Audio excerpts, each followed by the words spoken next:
எல்லோருக்கும் வணக்கம். அதாவது போன வாரம் தான் நம்ம பேசிக்கிட்டு இருந்தோம். கண்களை மூடி சரகாம் சரகாம் அப்படின்னு சொல்லும் பொழுது என்ன தெரிகிறது மார்க்கெட் பத்தி அப்படின்னு கேட்டப்ப ஒரு நண்பர் சொன்னாரு, இப்போ இனிமேல் என்னுடைய ஃபேவரட் இந்த காந்தாரா சாப்டர்னுடைய ருக்மணி தாங்க, அவங்க தாங்க என் கண்ணுக்கு தெரியுறாங்க அப்படின்னாங்க. அப்படி இல்லைங்க, ஸ்டாக் மார்க்கெட் பற்றி பேசுங்கன்ட்டு. எனக்கெல்லாம் என்ன தெரிஞ்சதுன்னா நிஃப்டி 26,000 தாண்டிடுமோ அப்படின்ற மாதிரி, இந்த தீபாவளி ஒரு சூப்பரான தீபாவளியாக இருக்குமோ அப்படின்ற மாதிரி தான் எனக்கு தெரிஞ்சுது. அந்த வகையில் இன்னைக்கு உண்மையிலேயே மெடிக்கல் மிராக்கிள். என்னுடைய மகிழ்ச்சிக்கு முக்கியமான காரணம் நிஃப்டி 26,000 தாண்டி ட்ரேட் ஆகிட்டு இருக்கு. இது ஒரு மேஜர் மைல் ஸ்டோன். இந்த சமயத்தில் நம்மளுக்கு கான்ஃபிடென்ஸாகவும் இருக்கும், அதே சமயம் ரொம்ப எச்சரிக்கையாகவும் இருக்கும். ரெண்டுமே ஒரே நேரத்தில் நம்மளுக்கு வரும். ஏன் அப்படின்னா நம்மளுடைய பல ஷேர்களுடைய விலைகள் மேலே ஏறி இருக்கும். அதே சமயம் இன்னும் தொடர்ந்து ஏறுவானா, கடைசிக்கு வாங்கின விலையாவது வருவானா, அல்லது லாபம் 20லிருந்து ஒரு 40-50% போவானா அப்படின்ற மாதிரி கான்ஃபிடென்ஸாகவும் இருக்கும், கொஞ்சம் தடுமாற்றமாகவும் இருக்கக்கூடிய நிலைமை தான் இப்போ. இன்னைக்கு நம்மளுடைய மார்க்கெட் மேலே ஏறினதுக்கு மிக முக்கியமான காரணம் அமெரிக்கா தாங்க. அதுலேயும் அந்த America president I love India அப்படின்னு சொன்ன ஒரே காரணத்தினாலையும், இப்படி இவர் சொன்னதுக்கு அப்புறம் இந்தியாவுக்கும் அமெரிக்காவுக்கும் இடையில இருக்கக்கூடிய ட்ரேட் டீல் என்பது ஓரளவுக்கு நல்லபடியாக முடிஞ்சிருமோ. ஸோ இதுதாங்க காரணம் நம்மளுடைய நிஃப்டி 26,000 தாண்டிருக்கு. அது மட்டும் இல்லை, இன்ஃபோசிஸ் மிகப்பெரிய ஒரு ஜாம்பவான், அந்த பங்குல வந்திருக்கக்கூடிய ஒரு தகவல்னால அது 5% ஏறி இருக்கு. அதனால தான் நம்மளுடைய இண்டெக்ஸ் இன்னைக்கு ஒரு டாப் லீடராக இருந்து அவன் தன்னந்தனியாக இந்த 210 பாயிண்ட்ல 55 பாயிண்ட் அவன் மட்டுமே தனியாக ஏற்றி விட்டுருக்கான். 4% என்பது ஏறி. அப்படி என்ன ஒரு அற்புதமான தகவல் அந்த பங்குல வந்ததுன்னா, ஏற்கனவே வந்த நியூஸ் தான். 18,000 கோடிக்கு அவங்க ஷேரை பைபேக் பண்ணிக்கிறாங்க அப்படின்றது ஏற்கனவே வந்த ஒரு தகவல் தான். ஏன் பைபேக் பண்ணுறாங்க, அந்த கம்பெனியை அந்த ஷேர் ஹோல்டர்ஸ்க்கு ஏதாவது பெனிஃபிட் பண்ணி தரணும் அப்படின்றது ஒரு விஷயம். கம்பெனி மேலே அவங்களுக்கு இருக்கக்கூடிய கான்ஃபிடென்ட் என்பது இன்னொரு விஷயம்.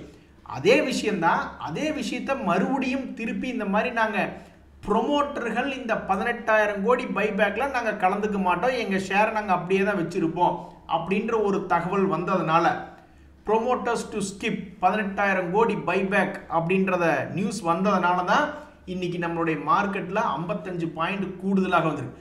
இல்லைனாலுமே டிசிஎஸ் மற்றும் பல்வேறு ஐடி கம்பெனிகள் ஹெச்எல் டெக் எல்லாம் பாசிட்டிவ் மொமெண்டம்ல இருக்கான். ஏன்னா இந்தியாவுக்கும் அமெரிக்காவும் இடையில இருக்கக்கூடிய ட்ரேட் வர்த்தகம் என்பது ஓரளவுக்கு சுமூகமான நிலை வருது அப்படின்றதுனால. ஸோ இன்னைக்கு மார்க்கெட் மேலே வந்ததுக்கு ஐடி கம்பெனிகள் அப்படின்றதான் மிக முக்கியமான விஷயம். அந்த ஐடி துறை பற்றி அடுத்த ஸ்லைடில் மிக முக்கியமான தகவல் ஒன்று பார்க்க போகிறோம். இந்த சமயத்தில் மார்க்கெட்டில் வந்திருக்கக்கூடிய செய்திகளில் பார்த்தோம்னா, சாய்ஸ் இன்டர்நேஷனல் அப்படின்ற ஒரு பங்கு,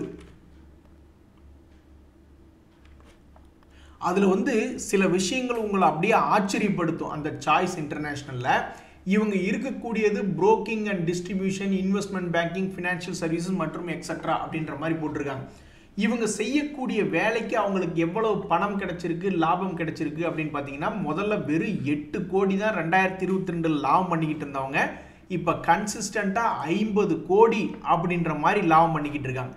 இப்படி இருக்கக்கூடிய இந்த நிலைமையில் இந்த ஷேர் எவ்வளவு சம்பாரிச்சு கொடுத்துருக்கும்னு நீங்கள் நினைக்கிறீங்க அந்த பங்கு வந்ததுலேருந்து? ஸோ மேக்ஸிமம் பீரியடில் ஒரு காலத்தில் வெறும் 2 ரூபா 8 ரூபாயின்லாம் காமிச்சிக்கிட்டு இருந்திருக்கான். இப்போ கூட 2021 சமயங்களில் வெறும் 24 ரூபாய்ன்னு சம்பாரிச்சிருக்கான். ஆனால் இப்போ 800 ரூபாயில் இருக்கான். ஸோ இந்த பங்கு ஒரு வருஷத்துக்கு எவ்வளவு சம்பாரிச்சு கொடுத்துருக்கு கடந்த 10 வருஷத்தில் அப்படின்னு பார்த்தா, ஒரு வருஷத்துக்கு 63% என்பது சம்பாரிச்சு கொடுத்துருக்கு. இது ஒரு மிகப்பெரிய ஒரு சம்பவம் தான். ஒரு வருஷமான 63% சம்பாரிச்சு கொடுத்துட்டே வந்துட்டு இருக்கு அப்படின்னா, அதனுடைய சிஏஜிஆர் 63%ங்கிறது எங்கேயோ போயிடுச்சு. ஸோ இந்த லாபத்தை எல்லாம் அனுபவிச்சது யாரு அப்படின்னு பார்த்தோம்னா, நம்மளுடைய பப்ளிக் ரொம்ப கம்மியாக தான் இருக்காங்க. 30% தான் ஹோல்டு பண்ணிக்கிட்டு இருக்காங்க. எஃப்ஐஎஸ் நல்லா ஜாலியாக அனுபவிச்சிட்டாங்க. 12% என்பது ஹோல்டிங் வச்சிருக்காங்க. டிஐஸ்னுடைய இன்வெஸ்ட்மெண்ட் என்பது இதில் பெருசாக ஒன்றும் இல்லை. ஸோ இன்றைய தேதியில் இந்த சாய்ஸ் இன்டர்நேஷனல் சம்பந்தப்பட்ட ஒரு தகவல் என்பது ஒன்று வந்திருந்தது, பிஸ்னஸ் அப்டேட். ஸோ அவங்க கொடுக்கக்கூடிய சர்வீசஸில் வெல்த் மேனேஜ்மெண்ட் செக்மெண்ட்லேயும் ரொம்ப அக்ரெசிவாக எக்ஸ்பேன்ஷன் ஆகிறாங்க அப்படின்ற ஒரு தகவல் வந்திருக்கு.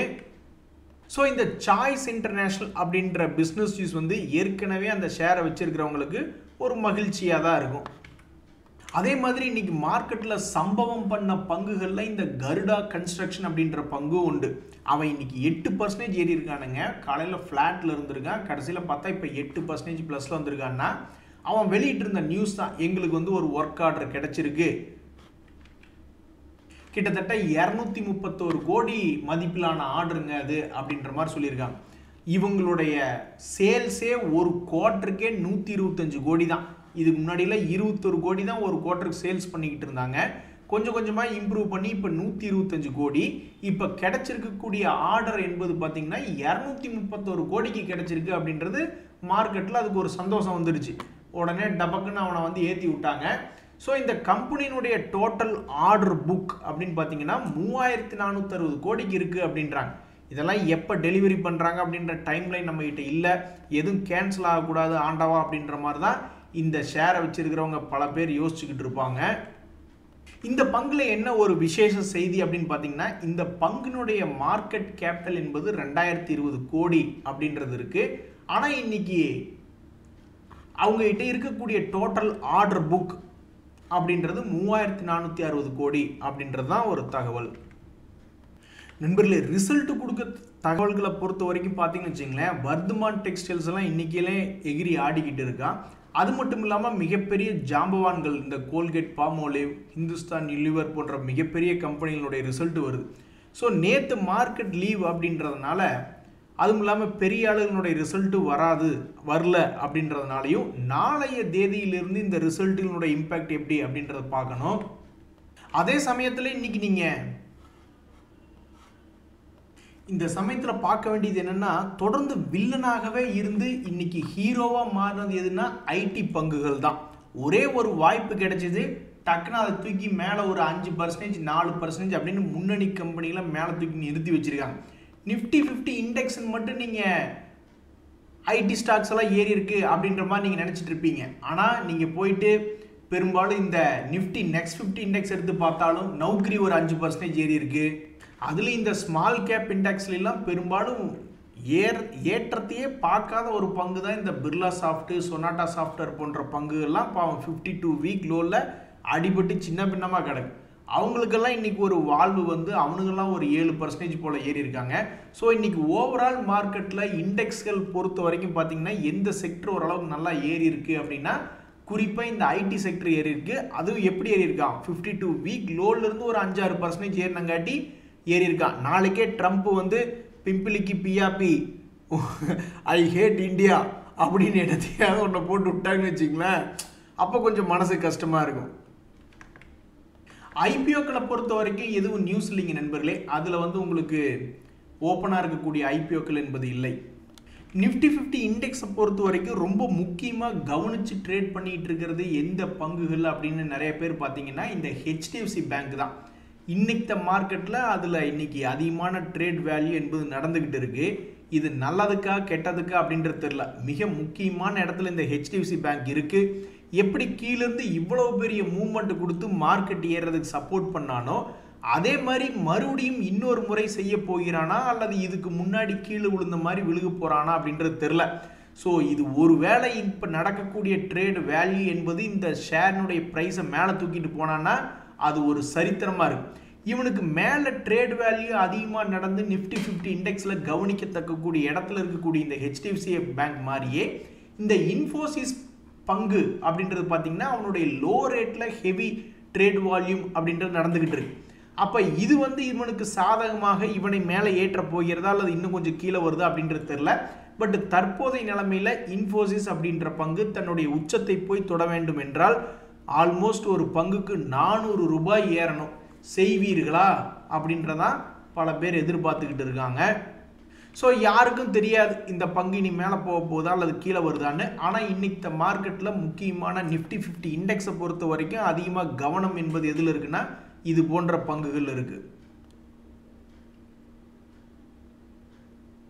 சமீபத்தில் வசூல் மாஸ்டர்களாக இருந்த ஒரு பங்குகளில் இந்த அதானி பவர் அப்படின்றது ஒன்று.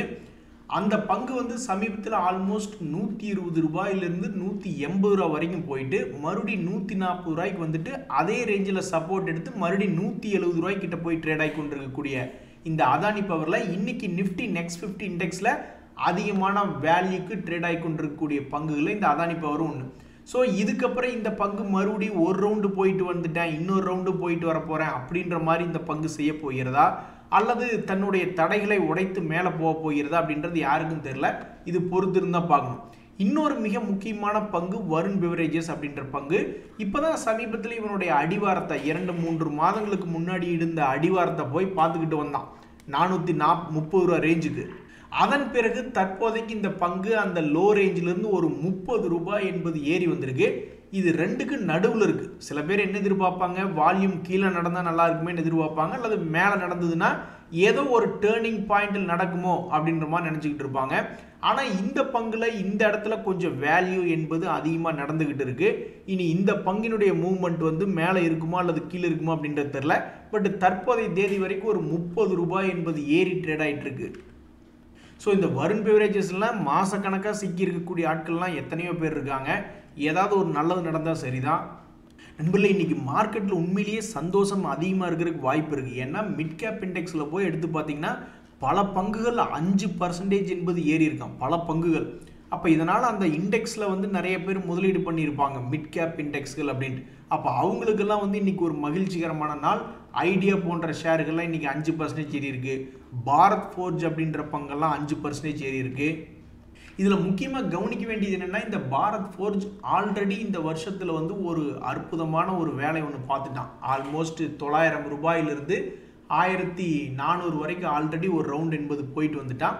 அதுக்கப்புறம் இந்த பங்கினுடைய மூவ்மெண்ட் என்பது தற்போதைக்கு 6 மந்த் உச்சம் என்பது வந்திருக்கு. நண்பர்களே, ஒரு விஷயத்தை கவனிச்சிங்களா, எல்லாருமே ஒரு முட்டுச்சந்தில் தான் இருக்கானுங்க. பல பங்குகள் ஒன்றா மேலே முட்டுச்சந்தில் இருக்கானுங்க. இங்கிருந்து மேலே பிரேக் அவுட் ஆகுமா இல்லையா அப்படின்றது ரொம்ப எதிர்பார்ப்பாக இருக்குது பல பேர்த்துக்கு. இல்லைன்னா பல பங்குகள் வந்து மார்க்கெட்டே ஏறி வந்துருச்சு. இருந்தாலும் நம்ம தலைவிதியை பார்த்தீங்கன்னா அது இன்னும் லாபத்துக்கே வந்து சேரல. நம்ம மனசில் என்ன இருந்தது, 26,000 தாண்டிச்சுன்னா பல பங்குகள் லாபத்துக்கு வந்துடும், விற்று விட்டுட்டு மறுபடியும் புதுசாக ஆரம்பிக்கணும் அப்படின்ற மாதிரி நினச்சிட்டு இருப்போம். ஆனால் நிறைய பங்குகள் வந்து கீழே இந்த மாதிரி முட்டுச்சந்தில் இருக்கான். அவன் மறுபடியும் மேலே வருவானா அல்லது இன்னும் புதுசாக கீழே போவானா அப்படின்னு புரியாதபடிக்கு இருக்குது. ஸோ மார்க்கெட்டில் ஏதோ ஒரு பெரிய சம்பவம். பல பங்குகள் கடந்த 3 மாதத்தில் 20%, 30% ஏறி இருக்கவும் செஞ்சுருக்கான், இறங்கி இருக்கவும் செஞ்சுருக்கான். அப்போ இந்த ஜனவரிக்குள்ளே அதே மாதிரி ஏதோ ஒரு வேலையை பார்க்க போகிறானுங்க, என்னன்னு தான் தெரியல. அதே மாதிரி தான் இந்த பிர்லா சாஃப்ட். கடைசியாக இவன் வாழ்க்கையில் எப்போ ஒரு கபி இவன் எப்போ ஒரு நியூஸில் நம்ம வாசித்தோம் அப்படின்னா, ஒரு முறை இதே மாதிரி லோ ரேஞ்சிலேருந்து என்னமோ பெரிய ஜாம்பவான் மாதிரி ஏறினான் பெரிய லெவலில். அதுக்கப்புறம் ஒன்றும் பெருசாக விஷயமே இல்லை.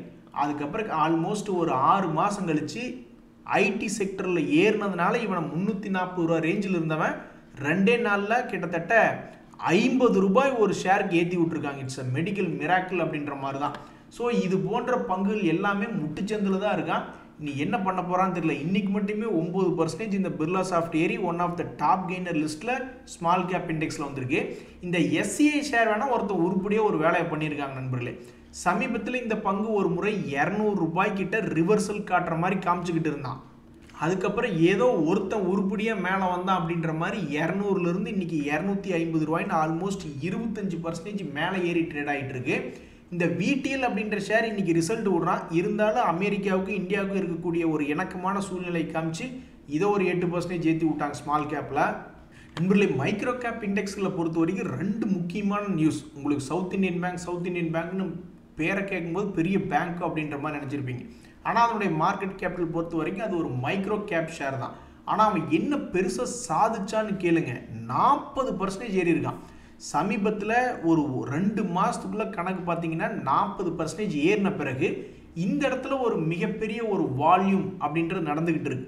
ஸோ இந்த வால்யூம் வந்து நல்லதா, அது ஒரு புது பையிங்கா அல்லது ஏதாவது கொஞ்சோண்டு ஏற்கனவே வாங்கி லாக் ஆனவங்க சரி இப்போதைக்கு ஒரு ப்ராஃபிட்டை புக் பண்ணி விடுவோம் அப்படின்ற மாதிரி நினச்சி அவங்க சேல்ஸ் பண்ணுறாங்களா அல்லது புதுசாக என்ட்ராகிறாங்களா அப்படின்றது எதுவும் தெரியாது. ஆனால் இன்னைக்கு தேதியை பொறுத்த வரைக்கும் அதிகமான வேல்யூ நடந்து கொண்டிருக்கக்கூடிய பங்குகளில் மைக்ரோ கேப் இண்டெக்ஸில் இந்த சவுத் இந்தியன் பேங்க் இருக்குது. ஸோ முக்கியமான இடத்துல ஒரு வால்யூம் என்பது நடக்குது. அப்போ பொதுவாக இந்த மாதிரி வால்யூம் நடக்குதுன்னா ஒரு 6 மாதம் கழித்து எடுத்து பார்க்கும்போது ஏதாவது ஒரு பெருசாக வேலையை செஞ்சுருப்பான் அப்படின்றதான் பல பேர்த்தினுடைய எண்ணம். அது என்ன அப்படின்றத பொறுத்திருந்து பார்க்கணும். டிசிபி பேங்க் அதே மாதிரி தான். அவனும் ஒரு கிட்டத்தட்ட ஒரு 6 மாத ஹையை திருப்பி எட்டி பிடிச்சிட்டு இந்த இடத்துல ஒரு மிகப்பெரிய ஒரு வால்யூம் அப்படின்றது நடந்திருக்கு. அப்போ இவன் இன்னொரு ரவுண்டு கீழே வந்துட்டு போக போகிறானா அல்லது புதுசாக இங்கிருந்தே இன்னொரு முறை அதிகமாக போக போகிறானா அப்படின்றது யாருக்கும் தெரில. பட் இன்றைய தேதியில் மைக்ரோ கேப் இண்டெக்ஸில் நிறைய பேர் சூடு பிடிச்சி ஆடிக்கிட்டு இருக்காங்க.